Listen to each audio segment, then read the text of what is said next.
ओम साई राम। श्री साई सच्चरित्र अध्याय 34। उदी की महिमा। डॉक्टर का भतीजा, डॉक्टर पिल्ले, श्यामा की भयाहू, ईरानी कन्या, हरदा के महानुभाव, बम्बई की महिला की प्रवश पीड़ा।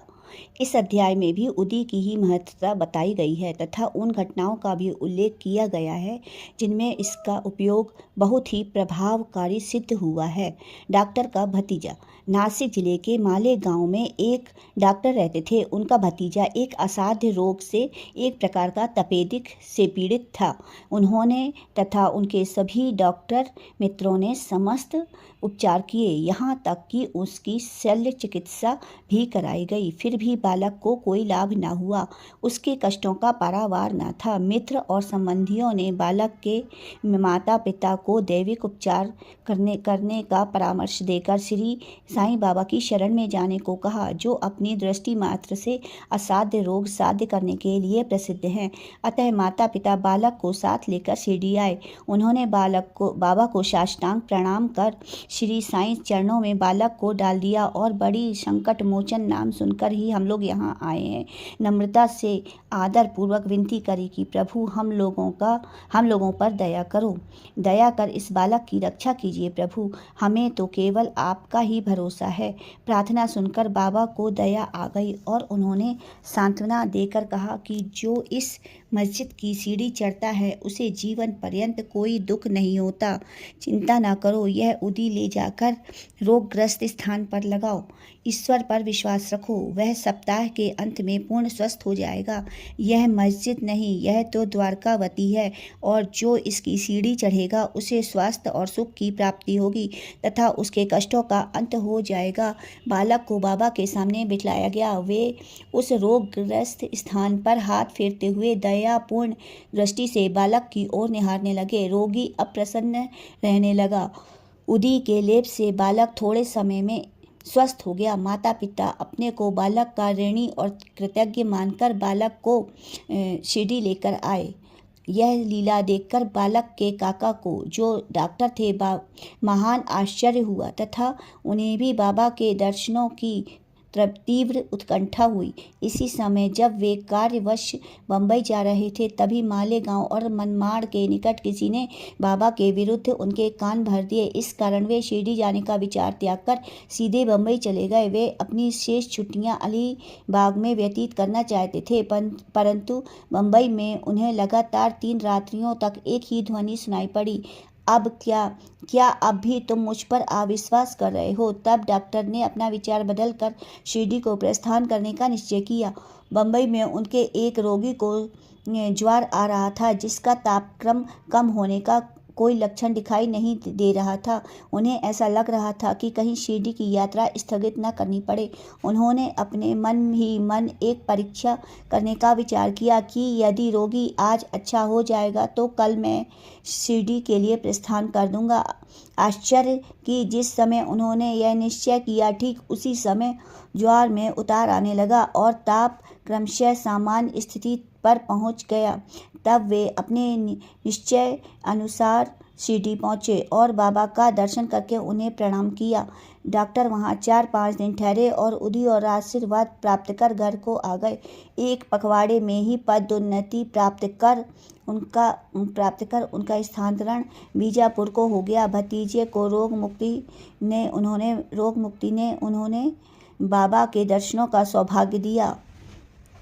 शिरडी की यात्रा ने उनकी श्री साईं के चरणों में प्रगाढ़ प्रीति उत्पन्न कर दी। डॉक्टर पिल्ले बाबा के एक निष्ठ भक्त थे। इसी कारण वे उन पर अधिक स्नेह रखते थे। उन्हें सदा भाऊ कहकर पुकारते तथा हर समय उनसे वार्तालाप करके प्रत्येक विषय में परामर्श भी लिया करते थे। उनकी सदैव यही इच्छा रहती थी कि वे बाबा के समीप ही बने रहें। एक बार डॉक्टर पिल्ले को नासूर हो गया। वे काका साहेब दीक्षित से बोले कि मुझे असहाय पीड़ा हो रही है और अब मैं इस जीवन मृत्यु के चक्र को अधिक श्रेष्ठ कर समझता हूँ। मुझे ज्ञात है कि इसका मुख्य कारण मेरे पूर्व जन्मों के कर्म ही है। जाकर बाबा से कहो कि वे मेरी इस पीड़ा को अब दूर कर दें। मैं अपने पिछले जन्म के कर्मों को अगले जन्म 10 जन्मों में भोगने को तैयार हूँ। तब काका साहेब दीक्षित ने बाबा के पास आकर उनसे प्रार्थना सुनाई।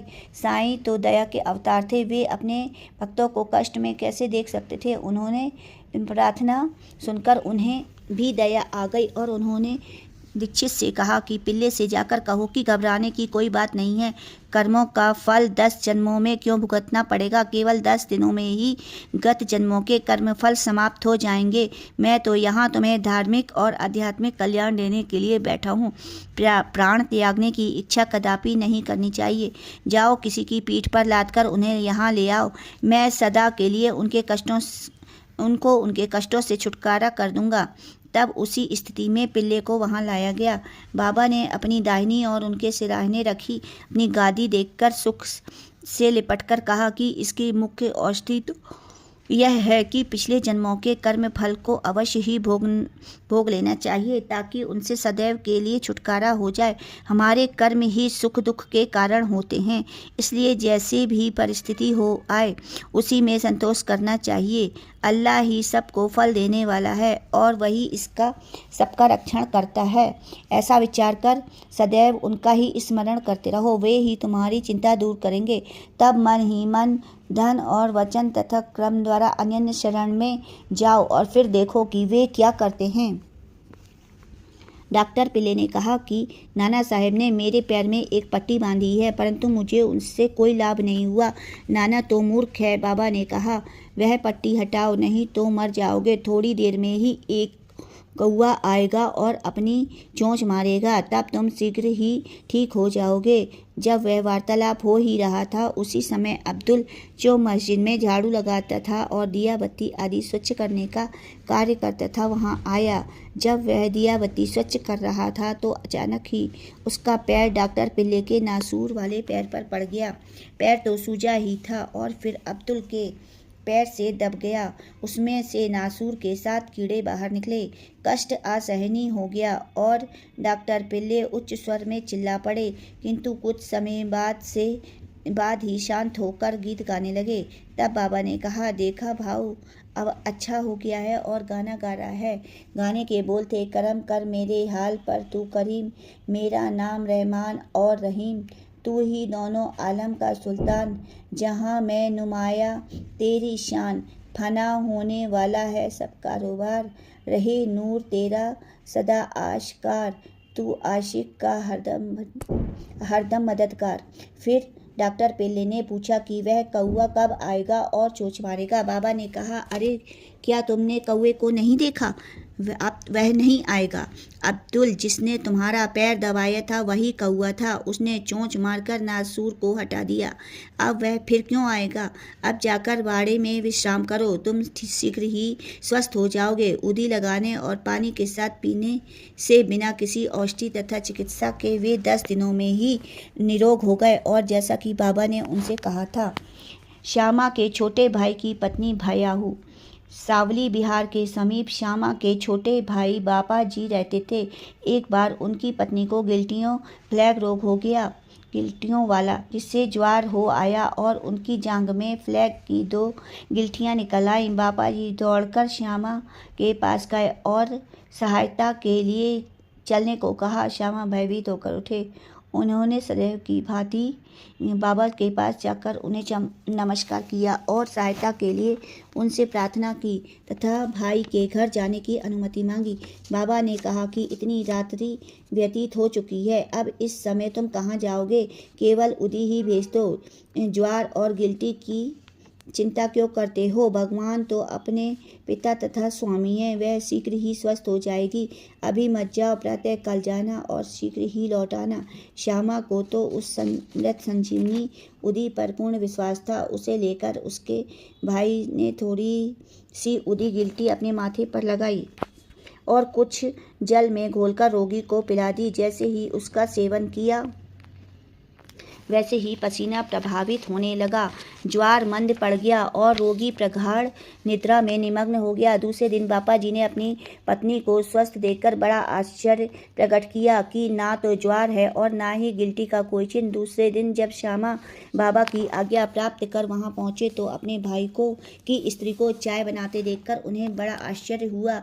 अपने भाई से पूछताछ करने पर पता चला कि बाबा की उदी ने एक रात्रि में ही रोग को समूल नष्ट कर दिया। तब श्यामा को बाबा के शब्दों का मर्म समझ में आया कि प्रातः काल जाओ और शीघ्र लौट कर आओ।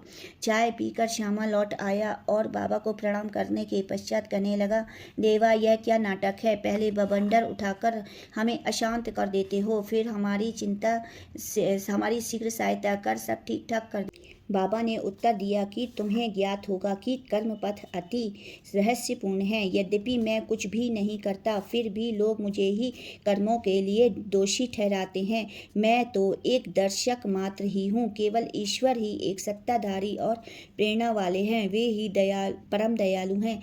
मैं ना तो ईश्वर हूँ ना मालिक, केवल उनका एक आज्ञाकारी सेवक ही हूँ और सदैव उनका स्मरण किया करता हूँ। जो निर्भिमान होकर अपने को कृतज्ञ समझकर उन पर पूर्ण विश्वास करेगा, उसके कष्ट दूर हो जाएंगे और उसे मुक्ति की प्राप्ति होगी। ईरानी कन्या। अब एक ईरानी भद्र पुरुष का अनुभव पढ़िए। उसकी छोटी बेटी कन्या घंटे घंटे पर मूर्छित हो जाया करती थी। उसके दांत कस जाते थे, उसके हाथ पैर ऐंठ जाते थे और वह बेहोश होकर भूमि पर गिर पड़ती थी। जब नाना प्रकार के उपरोक्त में से कोई लाभ न हुआ, तब कुछ लोगों ने उस ईरानी से बाबा की उदी की बहुत प्रशंसा की और कहा कि वह बिरले परला बम्बई में काका साहेब दीक्षित के पास से प्राप्त कर सकती है। तब ईरानी महाशय ने वहां से उदी लेकर जल में घोलकर अपनी बेटी को पिलाया। प्रारंभ में जो दौरे एक एक घंटे के अंतर से आया करते थे, बाद में वे 7-7 घंटे के अंतर से आए और कुछ दिनों के बाद ही वह पूर्ण स्वस्थ हो गई। हरदा के एक महानुभाव पथरी रोग से ग्रसित थे। यह पथरी केवल शल्य चिकित्सक द्वारा ही निकाली जा सकती थी। लोगों ने उन्हें ऐसा ही करने का परामर्श दिया। वे बहुत ही वृद्ध तथा दुर्बल थे और अपनी दुर्बलता देखकर उन्हें शल्य चिकित्सा कराने का साहस न हो रहा था। इस हालात में उनकी व्याधि का और कोई इलाज न था। इसी समय नगर के ईमानदार भी वहाँ आए हुए थे, जो बाबा के परम भक्त थे तथा उनके पास उदी भी थी। कुछ लोगों के परामर्श देने पर उनके पुत्र ने उनसे कुछ उदी प्राप्त कर अपने वृद्ध पिता को जल में मिलाकर पीने को दी। केवल 5 मिनट में ही उदी के पेट में जाते ही पथरी मल मूत्र आदि के द्वारा बाहर निकल गई और वह वृद्ध शीघ्र ही ठीक हो गए। बम्बई की महिला की प्रवस पीड़ा। बम्बई की कायस्थ प्रभु जाति की एक महिला को प्रवस काल में असहनीय पीड़ा हुआ करती थी। जब वह गर्भवती हो जाती तो बहुत घबराती और किंचित विमूढ़ हो जाया करती थी। उसके उपचारार्थ उसके एक मित्र श्री राम मारुति ने उसके पति को सुझाव दिया कि यदि इस पीड़ा से मुक्ति चाहते हो तो अपनी पत्नी को शिरडी ले जाओ। पुनः जब उसकी पत्नी गर्भवती हुई तो दोनों पति पत्नी शिरडी गए और वहाँ कुछ मास ठहरे। वे बाबा की नित्य पूजा करते थे। उन्हें बाबा के सत्संग का भी बहुत लाभ हुआ। कुछ दिनों के पश्चात जब प्रवस काल समीप आया, तब सदैव की भांति गर्भाशय के द्वार में रुकावट के साथ अधिक वेदना होने लगी। उनकी समझ में नहीं आ रहा था अब क्या करना चाहिए। थोड़ी ही देर में एक पड़ोसन आई और उसके मन बाबा की सहायता की प्रार्थना कर जल में उदी मिलाकर उसे पीने को दी। तब केवल 5 मिनट में ही बिना किसी कष्ट के प्रवस हो गया। बालक तो अपने भाग्य अनुसार ही उत्पन्न हुआ, परंतु उसकी माँ की पीड़ा और कष्ट सदा के लिए दूर हो गए। वे अपने को बाबा का बड़ा कृतज्ञ समझने लगे और जीवन पर्यंत उनके आभारी बने रहे। श्री सद्गुरु साईं नाथापर्णमस्तु शुभम भवतु। अध्याय 34 समाप्त। बोलो श्री सच्चिदानंद सद्गुरु साईनाथ महाराज की जय।